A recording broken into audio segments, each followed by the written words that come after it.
So today we learn about the steric inhibition of resonance. In the rule of resonance, there was a rule that every atoms which are involved in the resonance should be planar, and this planarity is very much required in order to form a good overlap. Now, if there is some case where one of the atom or more than one atoms are out of planarity, then the delocalization and hence the resonance is inhibited, and this is called steric inhibition of resonance.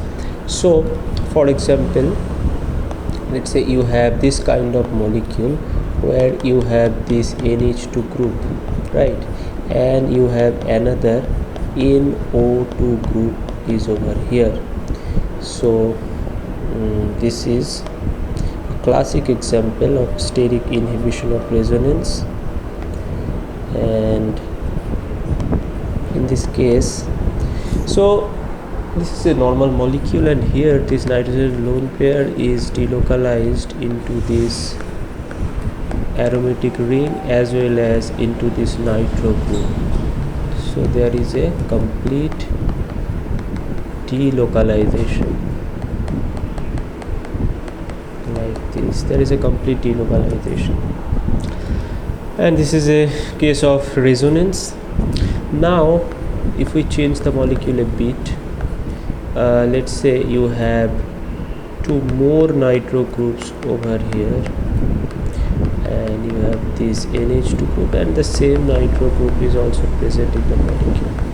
Now at first sight you may think that due to the presence of this extra nitro groups over here and here, the delocalization of this lone pair will be much more favored compared to this one, because in this case, in molecule 1, the lone pair is delocalized only into this only into this one nitro group, whereas in the second case it is delocalized into these three nitro groups. But if you look into the basicity of these two molecules, molecule 1 and molecule 2, you will see that molecule 2 is more basic compared to molecule 1, and this basicity implies that the lone pair on this nitrogen atom is less available, is more available on molecule 2 than molecule 1, and more availability of this lone pair means it is less delocalized in molecule 2. So why it is less delocalized where it has more nitro groups? So the answer is steric inhibition of resonance. What happens in this case is, if you look into the structure of this molecule, you will see that you have this NH2 group, right, and here at the adjacent you have this nitro group, right. So this nitro group has some kind of steric bulk. It has this voluminous structure, and similarly this NH2 group has some volume, so there is a steric clash, and for that all this nitrogen, they are not in the same plane. What happens is flipping occurs over here, so it rotates, and these two groups, the hydrogen group 1 come above, another goes below, and then the p orbital on this becomes perpendicular to the p orbitals on the aromatic ring. In this case they are on the in case 1 they are on the same plane. Here this lone p orbital, this p orbital, they all are in the same plane, but in this particular case it is perpendicular to these p orbitals, and thus resonance cannot occur in this case, and this is called steric inhibition of resonance. There are a lot of examples of this thing.